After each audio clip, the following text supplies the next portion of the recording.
చూస్ country delight, live better. ఇప్పుడే country delight app ని download చేసుకోండి. కేవలం జగన్ గారికి ఇచ్చిన మాట కోసం తను మీ లైఫ్లోకి వచ్చింది.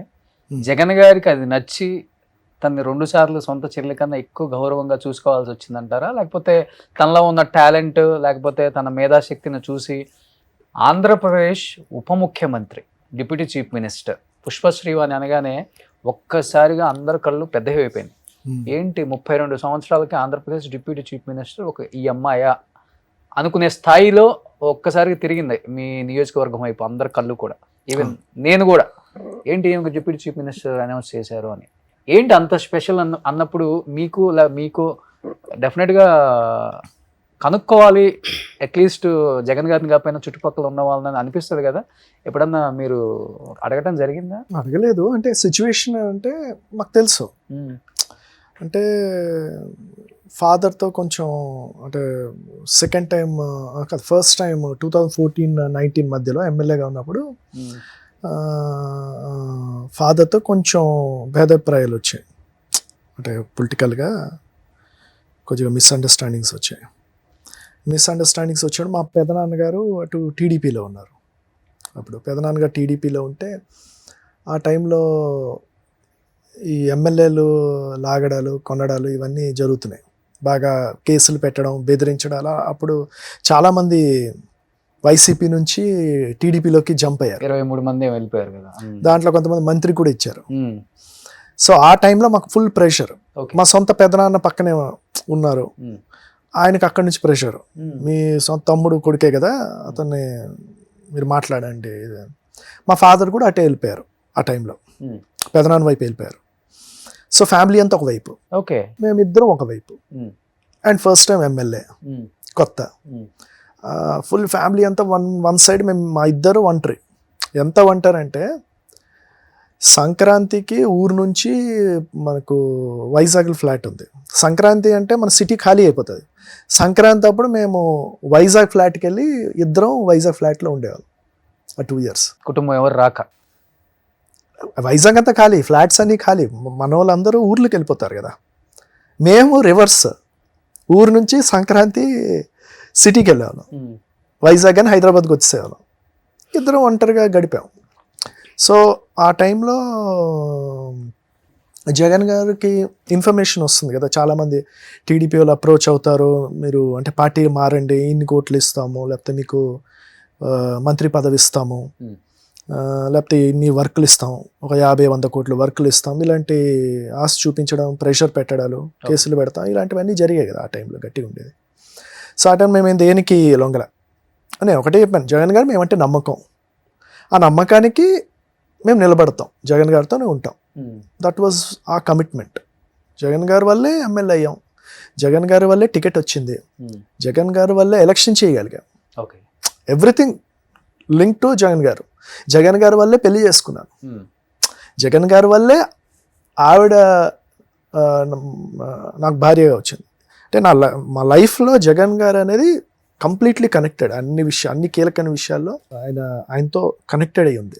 అంత ఫేస్ చేసినప్పుడు జగన్ గారికి ఇన్ఫర్మేషన్ వచ్చినప్పుడు చాలా మందిని పిలిచి ఆయన కౌన్సిలింగ్ చేశారు. లేదు, మీరు గట్టిగా ఉండండి, నెక్స్ట్ మరి గవర్నమెంట్ వస్తుంది, మనము ఖచ్చితంగా మన గవర్నమెంట్ మనం అధికారంలోకి వస్తాం, మనకి బాగుంటుంది అని అందరికీ కన్విన్స్ చేయడం జరిగింది. కానీ మమ్మల్ని ఎప్పుడు పెళ్ళా. సో అప్పుడు విజయసాయి రెడ్డి గారు నమ్మకమా అంతే.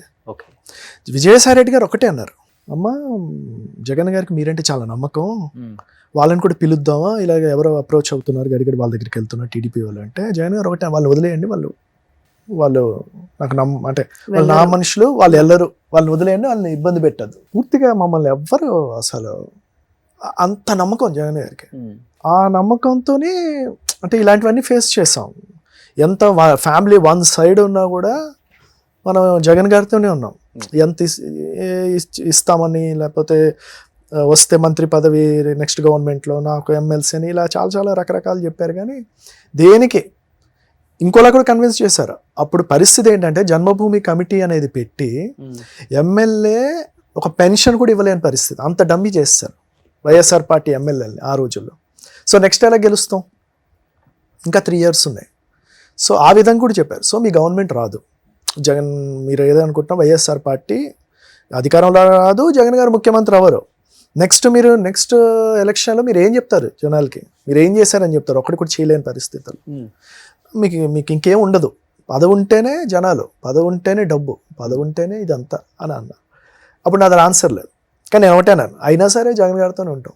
ఓకే, దట్ వాస్ అంటే క్లీన్గా ఒకటే స్టాండ్. ఏది ఏం జరుగుతుందో మనకు తెలియదు, మనం జగన్ గారితోనే ఉండాలి, ఉంటాము. ఆయన రాజకీయాల్లో ఉన్నంత వరకు ఆయన వెనకతలు ఉంటాం.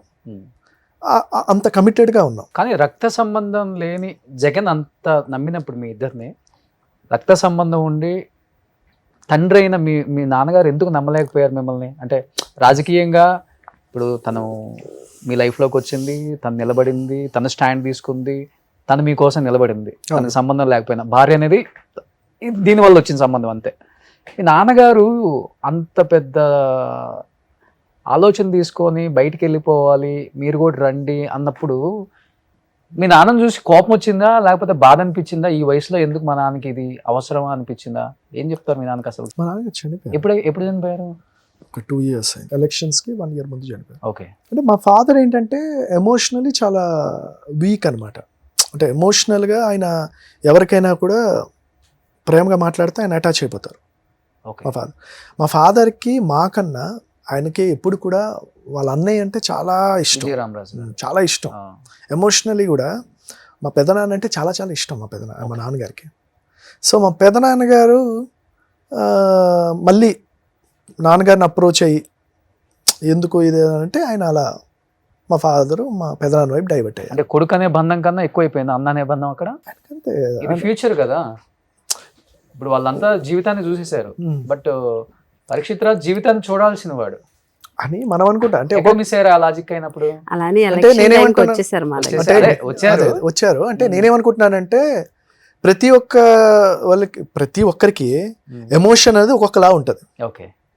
మనం ఎథిక్స్ మాట్లాడతాం, మారల్స్ మాట్లాడతాం, కానీ మనిషి ఎమోషనల్గా ఒక్కొక్కరు ఒకలా ఫేస్ చేస్తారు. ఒకరికి ఇప్పుడు భార్య లేకపోతే తెల్ల అని అంటే కొంతమంది తల్లి వైపు తూగుతారు, కొంతమంది భార్య వైపు తూగుతారు.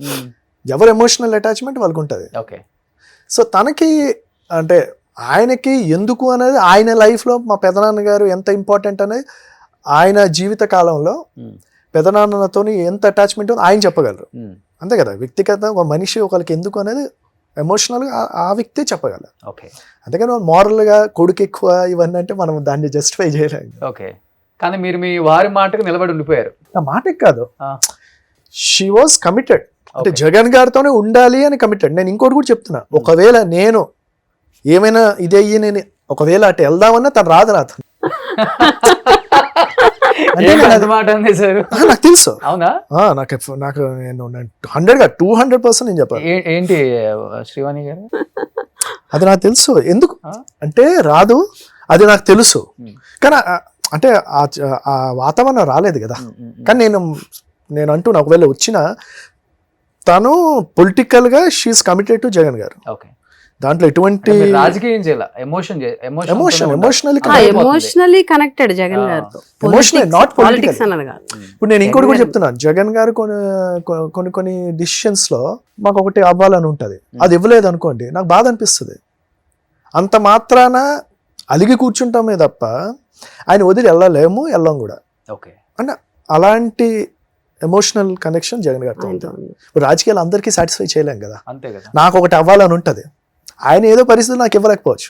ఎగ్జాంపుల్, నాకు అనుకుందాం రేపు పరిస్థితి దృష్ట్యా నాకు ఒక దగ్గర పోటీ చేయాలని ఉంటుంది, నాకు అక్కడ ఎమ్మెల్యే అవ్వాలని ఉంటుంది. నేను జగన్ గారికి నేనంటే చాలా ఇది, లేకపోతే ఆయనకి ఇది అనుకుని నేను వెళ్ళి టికెట్ అడిగితే ఆయన పరిస్థితి చూసి నాకు ఇవ్వకపోవచ్చు, నాకు కోపం రావచ్చు, నేను అలగొచ్చు.